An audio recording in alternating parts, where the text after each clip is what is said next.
નમસ્કાર દર્શક મિત્રો, ક્ષમાની શક્તિ અર્ધ જાગ્રત મનને મુક્ત કરો. જો હું તમને કહું કે તમારા જીવનની સૌથી મોટી બેડીઓ કોઈ માણસ નથી પણ વર્ષોથી મનમાં સાચવી રાખેલો ગુસ્સો છે, તો જ્યાં ક્ષમા શરૂ થાય છે ત્યાં અર્ધ જાગ્રત મન પોતાની સાચી શક્તિ બતાવવાનું શરૂ કરે છે. નમસ્કાર દર્શક મિત્રો, વન્સ અગેન આઈસીડી કો ફોર યુ ચેનલમાં હું કૃપેશ નાયક આપનું હાર્દિક સ્વાગત કરું છું. આજે આપણે વાત કરવાના છે એવા ભારની, એવા વેઇટેજની, એવા વજનની જે દેખાતો નથી પણ જીવનને આગળ વધવા પણ નથી દેતો. એક ગામમાં બે મિત્રો રહેતા હતા. એક દિવસ બંને વચ્ચે મોટો ઝઘડો થયો. એક મિત્ર વર્ષો સુધી ગુસ્સામાં જ જીવતો રહ્યો. દરરોજ એ ઘટના યાદ કરતો.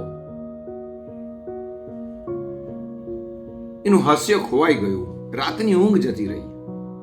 સતત ગુસ્સામાં ને ગુસ્સામાં, બદલો લેવાની ભાવના સતત. બીજો મિત્ર ઘટના ભૂલ્યો નહીં, પણ તેણે મનમાં કહ્યું, હું આ દુઃખનો કેદી બનીને જીવવા માંગતો નથી. તેણે ક્ષમા કરી. ફોરગેટ ઇટ, જવા દો. થોડા વર્ષો પછી પેલો મિત્ર હજુ પણ જૂના ઘાવ સાથે જીવતો હતો. બીજો જે મિત્ર હતો, નવા સપના, નવી સફળતા, નવા આનંદ સાથે આનંદથી જીવી રહ્યો હતો. મિત્રો, ક્ષમા એટલે ભૂલને સાચી માનવી નહીં. ક્ષમા એટલે પોતાના મનને દુઃખી થવાની જેલમાંથી મુક્તિ. અર્ધજાગ્રત મનમાં જેટલો ગુસ્સો ભરશો એટલી જ શાંતિ તમારી ઓછી થવાની છે, અને જેટલો પ્રેમ, જેટલી ક્ષમા પોતાના હૃદયમાં ભરશો એટલી નવી શક્તિ તમારામાં જન્મશે. માફ કરી દો, જવા દો બસ. ગુસ્સો બીજા માટે નહીં, સૌથી પહેલા પોતાના મનને નુકસાન પહોંચાડે છે.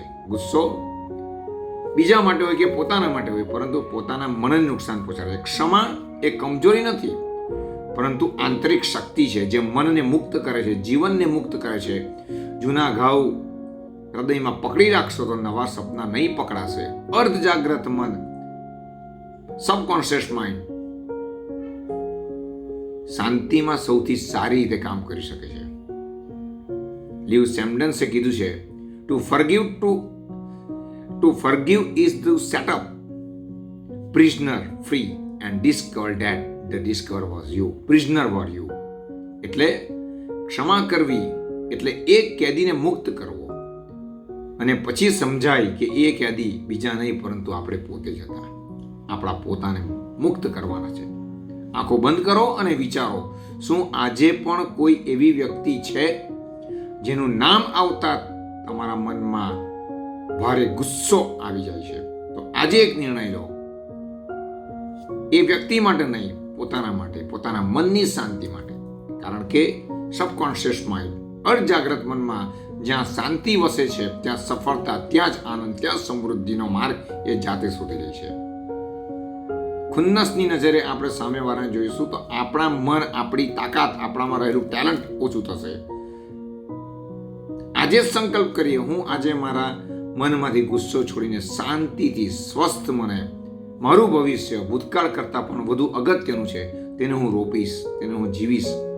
હું મારા મન માટે ક્ષમાના દ્વાર આગળ વધારીશ. આજે એક વિશ્વાસથી આગળ વધવાનું છે, કારણ કે આપણે બધા જે કંઈ પણ પ્રવૃત્તિ કરીએ છીએ તે કંઈક ને કંઈક કાં તો પોતાને સફળતા માટે, કાં તો બીજાને બતાવવા માટે કરીએ છીએ કે મારાથી આટલું થઈ શકે છે, હું તમારા કરતા આટલો કાબેલ છે, મારામાં આટલી શક્તિ છે, તાકાત છે, ટેલેન્ટ છે. પરંતુ એ બધું અર્ધજાગ્રત મન ક્યારે સાબિત કરશે? જ્યારે એ ખૂણામાં તમે એને સ્પેસ આપશો, જગ્યા આપશો. એ ખૂણામાં ગુસ્સા ભરેલા હશે, એ ખૂણામાં બીજા માટેનું વૈમનસ્ય સ્વરૂપ ભરેલું હશે, બીજાને પાડવાની, કાપવાની કે કાવા દાવાની ગતિવિધિ ચાલતી હશે, તો તમારી સફળતા ચોક્કસ એનો માર્ગ રોકશે. અર્ધજાગ્રત મન તેને આગળ વધવામાં, એને આગળ ધકેલવામાં 100% અવરોધ ઊભું થશે એમને. બસ આજે આટલું છે. વીરસ્ય ક્ષમા ભૂષણમ. વીરનું ભૂષણ ક્ષમા છે. વીર એમને નથી થઈ શકતા. જોતા રહો, હસતા રહો. જેમણે આ ચેનલ સબસ્ક્રાઇબ કરી છે એમનો ખૂબ ખૂબ આભાર. નવા વ્યુઅર્સ પોતાની લાગણી વરસાવે છે, પ્રેમ વરસાવે છે અને જોડાય છે આ ચેનલમાં, એમને હું આવકારું છું, બિરદાવું છું. બસ, કૃપી સિન્સિયર નોટ ફેર. આજે આટલું. આવજો, બાય બાય, ટેક કેર.